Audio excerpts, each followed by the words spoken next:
ನರೇಗಾ ಯೋಜನೆಯಲ್ಲಿ ಅವ್ಯವಹಾರದ ಆರೋಪ ಕೇಳಿ ಬಂದಿದೆ. ದುಡಿದ ಕೈಗಳಿಗೆ ಕೂಲಿ ಕೊಡದಿದ್ದಕ್ಕೆ ರೊಚ್ಚಿಗೆದ್ದಿದ್ದಾರೆ ಕಾರ್ಮಿಕರು. ನರೇಗಾ ಯೋಜನೆಯಲ್ಲಿ ನಡೆದಿರುವಂತಹ ಅವ್ಯವಹಾರ ಅಂತ ಇದು. ಅಲ್ಲಿ ಶ್ರಮ ವಹಿಸಿ ಕೆಲಸ ಮಾಡಿದಂತಹ ಕಾರ್ಮಿಕರಿಗೆ ಕೂಲಿನೇ ಕೊಟ್ಟಿಲ್ಲ. ಅಂದರೆ ಅದರಲ್ಲಿ ಅವ್ಯವಹಾರ. ಕೂಲಿ ಕೊಟ್ಟರೂ ಕೂಡ ವಿಜಯನಗರದ ಹಡಗಲಿ ತಾಲೂಕಿನಲ್ಲಿ ಕಾರ್ಮಿಕರು ಪ್ರತಿಭಟನೆಗಿಳಿದಿದ್ದಾರೆ.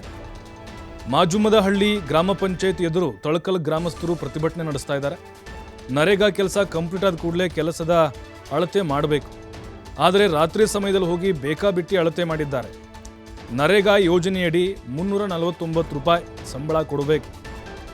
ಸರಿಯಾಗಿ ಕೆಲಸ ಮಾಡಿಲ್ಲ ಅಂತ 300 ರೂಪಾಯಿ ಕೂಲಿ ಕೊಡ್ತಿದ್ದಾರೆ. ಉಳಿದ ಹಣ ಎಲ್ಲಿಗೆ ಹೋಗುತ್ತೆ? ಮೂಲಭೂತ ಸೌಕರ್ಯವಿಲ್ಲದೆ ಕೆಲಸ ಮಾಡಿದ್ದೇವೆ ಅನ್ನುವಂಥದ್ದು ಕಾರ್ಮಿಕರ ಅಳಲಾಗಿದೆ.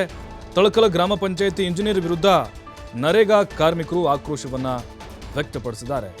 ನೋಡಿ, ನರೇಗಾ ಅನ್ನುವಂಥದ್ದು ಏನಿದೆ ಬಹಳ ಮಹತ್ವಾಕಾಂಕ್ಷಿ ಯೋಜನೆ ಇದು.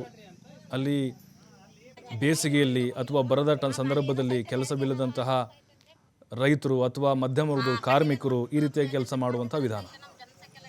ಆಮೇಲೆ ನಮಗೆ ನಾವು 3-4 ಕಿಲೋಮೀಟರ್ ಮಕ್ಕಳು ಮರಿನ್ ಬಿಟ್ಟು ಬಿಸಿಲಿದೆ, ಅಷ್ಟೊಂದು ಕಿಲೋಮೀಟರ್ ಹೋಗಿ ದುಡಿಯಕ್ಕೆ ಹೋಗಿರ್ತಾರೆ ಜನ.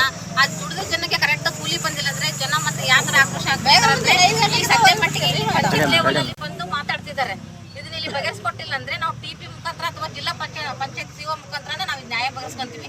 ಆದಷ್ಟು ನಮಗೆ ಇದು ಕೂಲಿ ಇಂದಲೇ ಪಾವತಿ ಮಾಡಬೇಕು. ಜನರ ಮುಂದೆ ಮೆಜರ್ಮೆಂಟ್ ತಗೋಬೇಕು. ನಮ್ಗೆ ಆಲ್ರೆಡಿ ಕೇಂದ್ರ ಸರ್ಕಾರ ಕೊಡೋ ತೊಂದ್ರೆನೇ ಸಾಕಾಗೋಗಿದೆ. ಎಲ್ಲೋ ನೇಮ್ ಬೋರ್ಡ್ ಇರುತ್ತೆ, ನಾವು ಎಲ್ಲೋ ಕೆಲಸ ಮಾಡ್ಬಿಟ್ಟು